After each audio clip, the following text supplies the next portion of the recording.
Existe uma lei que estabelece que a autoridade portuária não deve se envolver nas operações portuárias.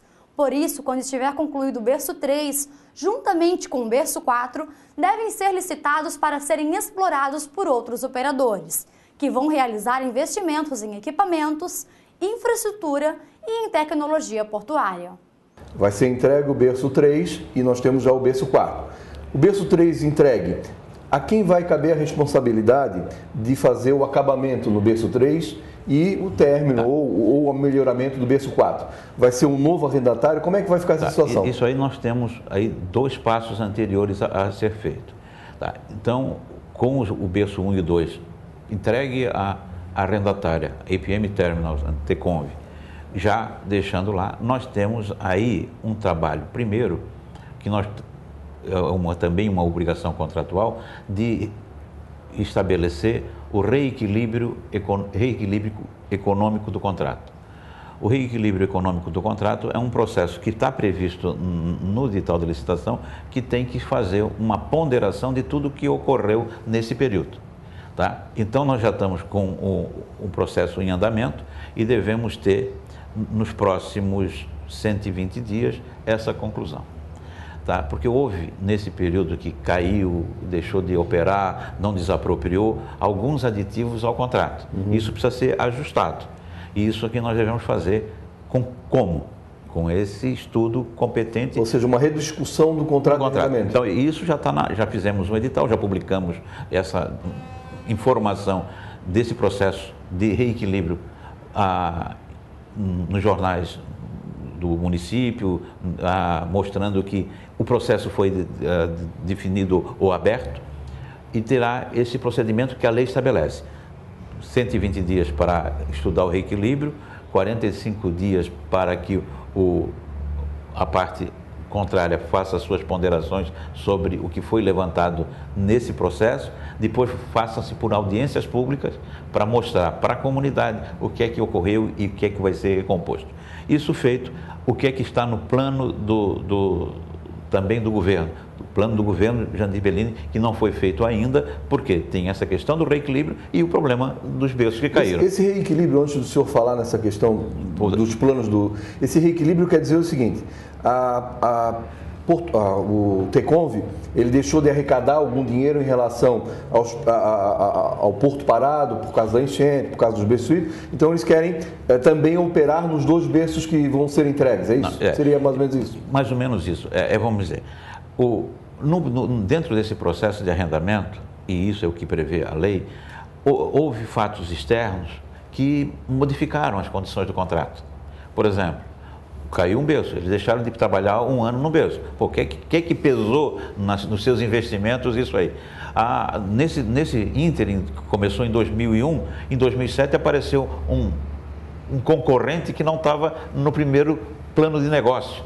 Então, o que é que isso desequilibrou ou não desequilibrou? Quanto é que ele pensava fazer nos primeiros anos, faturar ou ter receita, e faturou mais? Então, isso também é uma coisa que tem que ser pensada e reequilibrada. Né? Então, isso vai ser, como o senhor falou, discutido abertamente com a comunidade. Então, nós estamos fazendo esse estudo, pegando todos os itens de desequilíbrio ou de mudança do projeto original, para ponderar todos eles. Passa-se para o arrendatário, olha, tem isso tudo aqui que tem divergências entre o que foi proposto inicialmente e o que ocorreu nos 7 primeiros anos. Isso está aqui. O que é que vocês têm a ponderar sobre isso? Isso ponderado, discutido, vai se fazer uma revisão contratual, que vai para a audiência pública. Certo? Correto. Isso é o que deve ocorrer, essa audiência pública, em janeiro desse ano, do ano que vem. Então, isso quer dizer que o Teconv, ele pode vir a operar também, além do berço 1 e 2, ele pode vir a operar e investir no berço 3 e 4? Pode. Tá. Então, isso é uma questão de composição. Primeiro, porque o arrendamento não previu ele usar o 3 e o 4. Só que, num dado momento de desequilíbrio ou de ponderação, porque as áreas não foram liberadas na gestão passada, porque atrasou a capitania sair, eles pediram uma compensação e foi feita por aditivo. E deram uma preferência até 2012 para o uso de um berço 3 ou 4. Isso não está previsto no contrato original. Isso precisa ser ajustado, certo. Também por aí. Né? Isso é que nós estamos fazendo essa recomposição do contrato para que a gente fique sem nenhuma pendência quanto ao andamento do futuro projeto do Porto. Passado isso, aí é que nós vamos ver como é que ficam os 2 berços que não foram arrendados. Tá? Quando aí eu volto no projeto que estava no plano de governo, dizia, nós vamos arrendar o 3 e 4. Para fazer isso, a ANTAC, que é a agência reguladora, definiu um plano para fazer esse arrendamento. Nós temos que fazer um projeto, fazer um estudo de viabilidade técnica e econômica e mostrar que é viável fazer o 3 e o 4, um novo arrendatário. Isso tem que demonstrar. Se for viável, pode viável fazer financeiramente. Financeiramente, porque nós não podemos fazer uma licitação mostrando que quem for investir vai ter dinheiro. Isso é o estudo de viabilidade técnica e econômica, que tem que ser apresentado para fazer o edital de concorrência. Mas se o berço 1 e 2, vamos falar hipoteticamente, se o berço 1 e 2 foi arrendado e está dando lucro para o Teconv, obviamente que o berço 3 e 4 seria arrendado e também daria... Isso aí é que há divergências, tá? Porque tem divergências técnicas, tá? O que é que precisa um terminal de containers? Nós temos cada berço, a técnica definida, que cada berço precisa ter uma área uma área primária de 100 mil metros quadrados. Certo. O Teconv, com esses equipamentos modernos que tem, precisa dessa área, mas só que ele arrendou 75 mil metros para fazer todo esse pré-stacking, essa área primária de botar container, contra todas as normas de movimentação de terminal de container. Então nós temos 2 berços, que teoricamente precisaria de 200 mil metros, estão com 75 mil. Isso dificulta a operação do terminal. Ele pretende ampliar. Ampliar como? Entrando em mais áreas urbanas, mais uma quadra. Agora, como é que se faz isso? Desapropria, como foi feito na quadra da Renault, a quadra do Metropol. É questão que vai se estudar. Os outros 2 berços, ele pode avançar dentro do mesmo edital? Não pode, ou pode. Isso é que vai ser dito.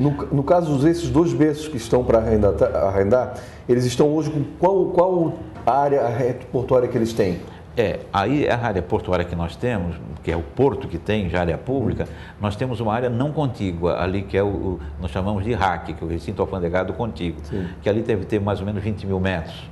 Tá? E temos mais aqui na área, mais 80 mil. Então tem 100 mil para os 2 berços. Precisariam de mais 100 mil, teoricamente. Então, no plano de desenvolvimento Plano de Desenvolvimento e Zoneamento do Porto, que foi aprovado no CAP recentemente, nós apontamos que para ficar com os 4 berços, nós vamos precisar de 400 mil metros quadrados para ter 100 mil metros para cada berço. E isso precisa incorporar áreas urbanas. Então precisa desapropriar. Existem essas áreas? Existem áreas que são áreas urbanas já habitadas.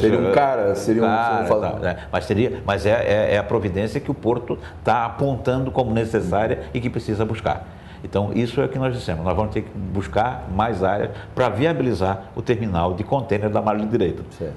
Porque tinha uma época, quando nós fizemos a licitação, que foi lá em 2000 e 2001, nós fizemos de 2 berços e deixamos 2 berços para um futuro edital, uma futura proposta de ocupação daquela área.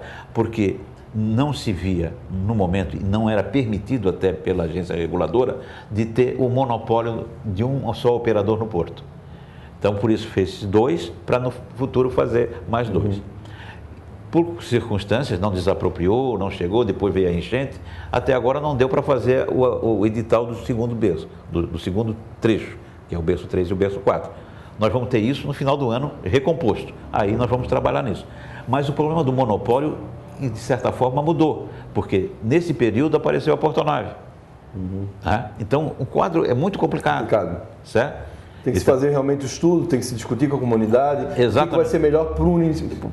Para o município e para o porto, para que essa estrutura portuária cada vez se fortaleça mais, prestando um bom serviço para o usuário, que é o exportador e o importador. E para que também o porto não atrapalhe a cidade, né? Perfeito. Exatamente. Que haja um conjunto, cidade e porto, né? Sim. É isso que também o nosso plano de desenvolvimento e zoneamento propõe. Nós precisamos definir o que é porto, onde é que estão as vias urbanas, e onde é que fica realmente a estrutura portuária. Nós chamamos a área primária do porto.